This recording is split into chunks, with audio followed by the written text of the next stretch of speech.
శుక్లాంబరధరం విష్ణుం శశివర్ణం చతుర్భుజం ప్రసన్నవదనం ధ్యాయేత్ సర్వవిఘ్నోపశాంతయే అగజానన పద్మార్కం గజానన మహార్నిశం అనేకదంతం భక్తానాం ఏకదంతముపాస్మహే.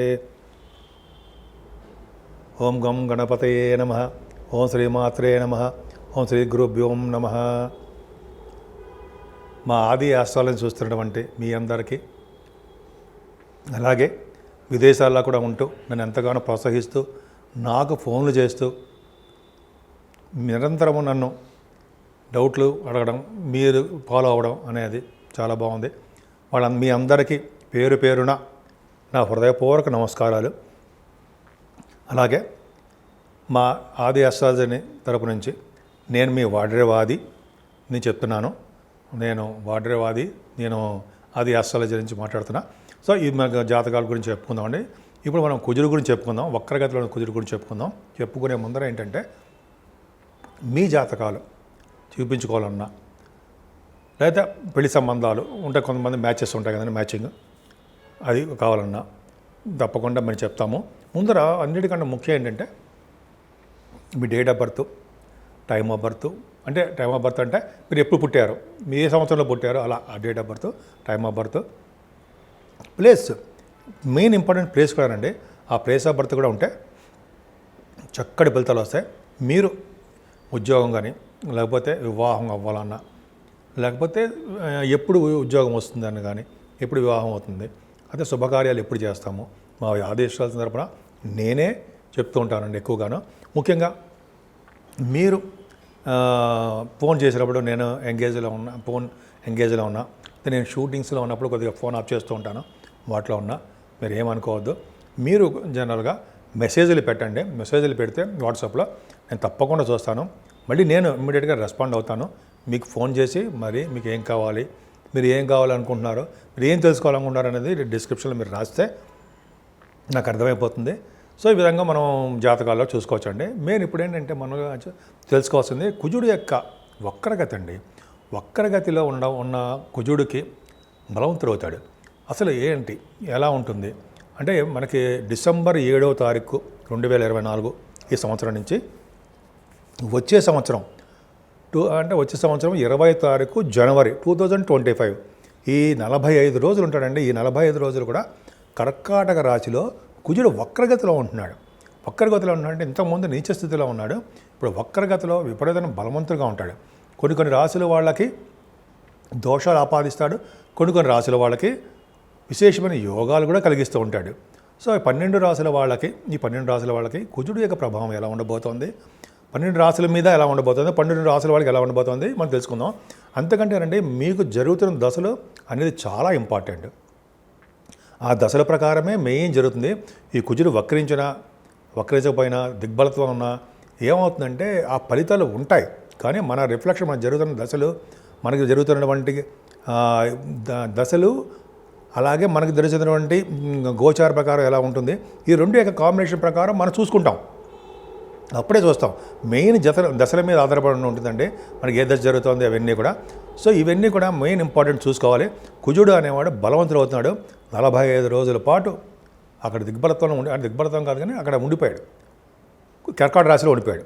సో ఈ రాశిలో ఉండిపోవడం వల్ల ఎలా ఉంటుంది, దేశానికి ఎలా ఉంటుంది, మన రాష్ట్రానికి ఎలా ఉంటుంది, మన మీద ప్రభావం మెయిన్ మన మీదేనండి. రాష్ట్రం గురించి, దేశం గురించి మనకి అంత వద్దు. మన మీద ఎలా ఉండబోతుందో ఇప్పుడు మనం తెలుసుకుందాం. 12 రాశుల వాళ్ళకి ఎలా ఉండబోతుందో ఇప్పుడు తెలుసుకుందాము. ఇప్పుడు మనం మీనరాశి గురించి చెప్పుకుందామండి. మీనరాశి వాళ్ళకి చెప్పాలా, అద్భుతం కదండి. ఎందుకంటే సెకండ్ హౌస్ లార్డ్ ఎక్కడికి వెళ్ళిపోయాడండి, పంచమస్థానం లేడు. అంటే ఏంటంటే రెండో ఇంటి వాడు బలంగా కుజుడు సుబ్రహ్మణ్యేశ్వర స్వామి బలంగా ఉన్నాడంటే ధనానికి లోటు ఉండదు, ఫుడ్కు లోటు ఉండదు, వస్త్రాలకు లోటు ఉండదు, చదువు విషయంలో లోటు ఉండదు. అంతేకాకుండా కుటుంబ వ్యవహారాలు కూడా లోటు ఉండదు. వాళ్ళు బాగా డెవలప్ చేయబోతూ ఉంటారు. అంటే మీరు బాగా పాటలు పాడేవాళ్ళం కొంటే బాగా సక్సెస్ అవుతారు. కుటుంబ వ్యవస్థ చాలా చాలా బాగుంది. ఆర్థికంగా నిలదొక్కుని డెవలప్ అవుతారు. మీ జాతకాల నుంచి ఆధారపడి ఉంటుంది. ఏ ఒక్కరిని ఉద్దేశం చెప్తుంది మాత్రం కాదు. సరే, ఆయన ఎక్కడ ఉన్నాడు, పంచమస్థానం ఉన్నాడు సుబ్రహ్మణ్యుడు. కుజుడు అంటే ఏంటి, ఆ భావాన్ని వృద్ధి చేయాలి కదా. మీ కుజుడు మంచివాడే కదా, మీకు సెకండ్ హౌస్ లార్డ్ అయ్యాడు, మంచివాడు కుజుడు. పంచమస్థానం ఉన్నాడు కాబట్టి పుత్ర సంతాన యోగం కలగడానికి అవకాశాలు ఇస్తాడు. పుత్ర సంతాన యోగము, పుత్రిక సంతాన యోగము, సంతానం వలన ఇబ్బంది కలగదు. పంచమస్థానంలో కుజుడున్నాడంటే సంతానం పుట్టడంలో లేట్ అవుతుందంటాం కదా, ఇక్కడ అలా కాదు. ఇక్కడ వచ్చేసేది ఉన్నాడు కాబట్టి ఇంతకుముందు లేట్ అయ్యేదేమో అక్టోబర్ నుంచి డిసెంబర్ 6వ తారీఖు వరకు. ఇప్పుడు నుంచి ఏమవుతుందంటే సంతానం వలన మంచి ప్రగతి ఉంటుందండి. అది వేరే విషయము. అసలు స్పోర్ట్స్ బాగా రాణిస్తారు మీరు. అంటే సపోజ్ గోల్డ్ మెడల్స్ అంటాం కదా, ఆ మెడల్స్ సాధించడము, ధనము, కీర్తి ప్రదేశాలు సంపాదించడం పర్ఫెక్ట్గా ఉంటుంది. నేనే సోది కొడుతున్నట్టు కాదండి, నిజంగా జరిగేది చెప్తున్నా. పైగా కుజుడు పంచమస్థానంలో అంటే ఈ సాఫ్ట్వేర్ కాదు కానీ కుజుడు కారకత్వంలో ఉన్నటువంటి ఉద్యోగాలు భద్రత బాగుంటుంది. ముఖ్యంగా పంచమస్థానం బాగుందంటే సినిమా రంగ పరిశ్రమల వాళ్ళకి కూడా చాలా బాగుంటుందండి. ఎందుకంటే కుజుడు పంచమస్థానం కూడా సినిమా రంగం, ముఖ్యంగా రాజకీయ రంగం, ఉన్నతమైన పదవులు వస్తాయి. ఎందుకంటే కుజుడు పంచమ భావంలో ఉంటే ఉన్నత పంచభావంలో ఉన్న ఎక్కడ ఉన్నా సరే పంచమభావం దేనికి ఇండికేషను? ఉన్నతమైన పదవులు రావడానికి. గవర్నమెంట్ జనరల్గా పదవులు, రాజకీయ రంగంలో పదవులు రావడానికి, మంత్రి పదవులు రావడానికి, మంత్రాలు సిద్ధించడానికి కుజుడు కారకుడు అవుతాడు కదా. గాయత్రి మంత్రం అంటాం కదా, అది సిద్ధిస్తాయన్నమాట. అలాగే మీరు ఎలా మాట్లాడాలో వాగ్దాటి మాట నేర్పడతనము మీకు బాగా వచ్చు. పంచమస్థానంలో కుజుడు ఉన్నాడంటే షేర్ మార్కెట్లో మీరే షేర్ అంటే అర్థం ఏంటంటే, షేర్ మార్కెట్లో అంటే స్టాక్ అండ్ షేర్స్ స్పెక్యులేషన్ అంటారు సరా, షేర్ అంటే సింహం అనమాట. అంటే ఏంటి, మీరు ఎప్పుడు వెనక్కి తగ్గరు. అంటే నేను ప్రోత్సహించిన ఆడండి అని చెప్పి ఆడండి మహానుభావ అని అన్నాం.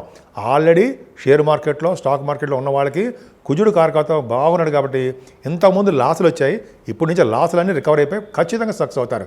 అందులో సందేహం లేదు. కుజుడు స్ట్రాంగ్గా ఉన్నాడు కదా. స్టాక్ మార్కెట్లో ఉన్న వాళ్ళకి స్పెక్యులేషన్ ఏదైనా సరే వాళ్ళందరూ కూడా కుజుడు కారకత్వంలో ఉన్న వాటిలో బిజినెస్ సక్సెస్ పెట్టుకుంటే ల్యాండ్స్ కానీ సివిల్ ల్యాండ్స్ కానీ, తర్వాత ఏంటంటే కంప్యూటర్స్, సాఫ్ట్వేరు, ఎలక్ట్రానిక్స్ డిపార్ట్మెంట్, వాటి మీద, ఆ బిజినెస్ల మీద, ఇట్లా కుజుడు కారకత్వంలో బిజినెస్ మీద ఇన్వెస్ట్ చేసుకుంటూ ఉంటే ఫార్మా రంగం అంటాం కదా, నాకు తక్కువ తెలుసు అనుకోండి, ఇవన్నీ కూడా చేస్తే బ్రహ్మాండంగా ఉంటుంది. అంతేనా, అష్టమస్థానం కూడా చూస్తాడు. దోషమే. ఎందుకని ఆయనకు చిన్న ఇబ్బందులు కలిగిస్తాడండి. హెల్త్ ప్రాబ్లమ్స్ కలిగించడానికి అవకాశం ఉంది. అది హెల్త్ ప్రాబ్లమ్స్ కలిగించడానికి అవకాశం ఉందంటే హాస్పిటల్లో చేరిపోయి అమ్మ బాబోయ్ అంటావా, ఏమీ లేదు.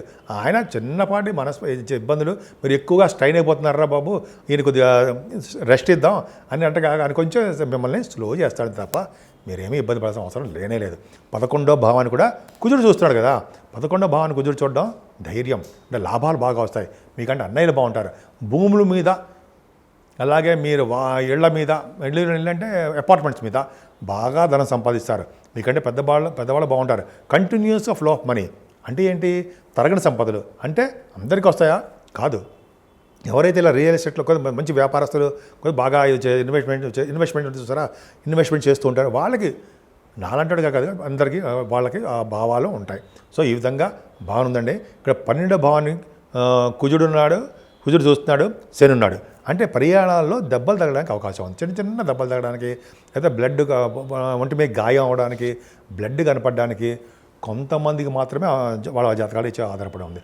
ఏదేమైనా మీ రాశికి అంటే మీనరాశికి కుజుడు యోగకారకుడు అయ్యాడు. పైగా ఆయన 9th హౌస్ లార్డ్ కూడా అయ్యాడు కదా. ఆయన భాగ్యస్థానాధిపతిగా అయ్యాడు కాబట్టి విపరీతమైన రాజయోగాన్ని ఇస్తాడు, భూములు ఇస్తాడు, ఫారిన్ కంట్రీస్ చేస్తుంటాడు. భూముల వలన అంటే మీ చేస్తున్నటువంటి ఏ వ్యాపారం సరే ఆ వ్యాపార అభివృద్ధి కలిగిస్తూ ఉంటాడు, ఫారిన్ యోగాన్ని ఇస్తాడు. సో ఈ విధంగా కుజుడు మీకు అద్భుత యోగాల్ని ఇస్తున్నాడు. సో మీన రాశి వాళ్ళు కూడా మంచి ఈ కుజస్తంభన ఈ 45 రోజులు కూడా అద్భుతమైన ఫలితాలు ఇస్తాడనలో సందేహం లేదు. ఇప్పుడు మనం రెమెడీస్ గురించి తెలుసుకుందామండి. కుజుడు అనుగ్రహం 12 రాశుల మీద కలగాలి, అవునా? ఇప్పుడు కుజుడు కొన్ని రాశులకి యోగాన్ని, కొన్ని రాశులకు అవయోగాన్ని కలిగిస్తున్నాడు కదా. ఈ స్ట్రాంగ్గా ఉండడం వలన, ఆయన అంటే కుజు స్తంభన వలన, కుజుడు యొక్క రెట్రోగేషన్ వలన కొన్ని రాశులకి ఇబ్బంది కలిగిస్తున్నాడు. అది ఇబ్బంది అంటే మరీ ఇబ్బంది కాదు, కానీ కుజుడు యొక్క అనుగ్రహం కలగాలి కదండి. అన్ని రాశుల వాళ్ళకి మనందరికీ బాగుండాలి కదా మనందరం, అవునా?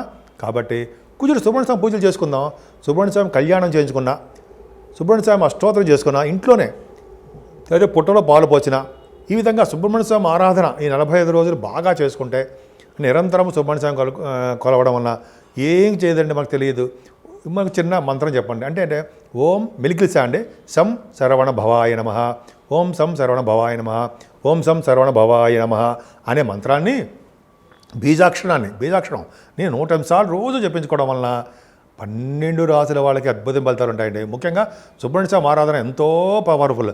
సుబ్రహ్మణ్య స్వామికి పాలతో అభిషేకము, తేనెతో అభిషేకము, ఇలా ఉన్నాయి కదండి, అన్ని అభిషేకాలు ఉన్నాయి కదా. పైగా ఆయన గంధంతో అభిషేకం చేస్తే పుణ్యఫలం ఉంటుంది అంటారు. అరగదీసిన గంధం ఉంటుందా, ఎవరైతే గంధాన్ని అరగదీసిన గంధాన్ని సుబ్రహ్మణ్య స్వామికి మొత్తం అంతా రాస్తారో వాళ్ళకి పుణ్యం అధికంగా ఉంటుంది. వీడు ఏ జన్మలో చేసుకున్న పుణ్యమో అంటుంటాం కదా, అది పుణ్యం అని ఇలాగ వస్తాయి. పుణ్యం చేసుకోవడం అంటే ఏంటి, గంధాన్ని సుబ్రహ్మణ్య స్వామికి రాయడమే. సుబ్రహ్మణ్య స్వామి అంటే మనకు విగ్రహం ఉంటుంది, అయితే మా ఇంట్లో పాము కూడా ఉంటుంది, 5 తల పాము, వెండిది, బంగారం, పూజ చేసుకున్న, పాల అభిషేకం చేసుకున్న అద్భుతమైన ఫలితాలు వస్తాయి. ఈ విధంగా సుబ్రహ్మణ్య స్వామికి పూజ చేసుకుంటే ఏ ఫలితాలు వస్తాయి, భార్యాభర్తల విషయంలో అనురాగం పెరుగుతుందండి, మనస్పర్ధలు ఉండవు, త్వరగా వివాహ శుభకార్యాలు జరిగిపోతాయి, వివాహాలకి ఆటంకం ఏర్పడదు. ముఖ్యంగా సంతానం విషయంలో ప్రాబ్లమ్స్ వస్తాయి. సార్ పుట్టట్లేదురా బాబు సంతానము, ఎట్లాగ అనుకుంటాం కదా చాలామందికి. కుజుడి ప్రభావం, సర్పదోషం ఉంటుంది కొంతమందికి, అంటే రాహుకేతులకి కుజుడి ప్రభావం ఉంటుంది. ముందు కుజుడి ప్రభావం కాబట్టి పంచమ స్థానంలో సంతానం విషయంలో ఇబ్బంది కలుగుతుంది. కాబట్టి ఈ సుబ్రహ్మణ్య పూజ చేసుకుందాం, ఇబ్బందులన్నీ తొలగిపోతుంటాయి. అలాగే ఇంకా చెప్పాలంటే ఈ కొంతమందికి ఉద్యోగాల భద్రత ఉండదు, ఉద్యోగాల కోసం కూడా ట్రై చేసే వాళ్ళకి, విదేశాలు వెళ్ళడానికి ట్రై చేసే వాళ్ళకి, ఇలాగ అన్ని యాంగిల్స్ చూసి, అంటే అన్నిటి ప్రభావం యొక్క కుజుడే కారకుడవుతాడు. ముఖ్యంగా సంతాన విషయంలోనూ, భార్యాభర్తల విషయంలోనూ, భార్యాభర్తలు విడగొట్టాలన్నా కలపాలన్నా కూడా ఆయనే కారకుడవుతాడు. పైగా ఇంకా చెప్పండి, వివాహ శుభకార్యాల్లోనూ అనేక రకాలుగా యాక్సిడెంట్స్ కాకుండా, ఆయన మరి రోడ్డు ప్రమాదాలు కలగడానికి, యాక్సిడెంట్ కలగడానికి, బోన్స్ తిరగడానికి, రక్తం కారడానికి, ఇవన్నీ కారకుడు ఆయనే కదా. అవన్నీ కాకుండా సర్వదా రక్షగా ఉంటాడు సుబ్రహ్మణ్యుడు. కాబట్టి సుబ్రహ్మణ్య స్వామి ఆరాధన ఎంత చేసుకుంటే అంత అద్భుతమైన ఫలితాలు ఇస్తారండి. కుజస్తంభం కాబట్టి చెడు ఫలితాలు ఎక్కువ, అంటే ఆయన బాగా రిట్రగేషన్లో ఉన్నాడు కాబట్టి ప్రాబ్లమ్స్ క్రియేట్ అవుతుంది. మనకేం చేయడు, మన రాష్ట్రానికో వేరే రాష్ట్రాలకు చిన్న మనస్పర్ధలు వ్యవసాయం వస్తుంటాయి, అది పక్క పెడదాం. 12 రాసుల వాళ్ళకి బాగుండాలని, అద్భుతంగా ఉండాలని, ఇటు యోగం చేసినా యోగం చేయకపోయినా కుజుడి యొక్క ప్రభావం వలన, కుజుడి యొక్క సుబ్రహ్మణ్య స్వామి ఆరాధన వలన 12 రాసుల వాళ్ళకి ఆయన యొక్క చల్లని చూపులు, ఆయన యొక్క దీవెనలు కలగాలని, ఆయన దీవెన వల్ల మనందరం సుఖ సంతోషాలతోటి, ఆరోగ్యాలతోటి ఎప్పుడూ అద్భుతంగా ఉండాలని, ఉంటారని నేను మనస్ఫూర్తిగా కోరుకుంటున్నాను.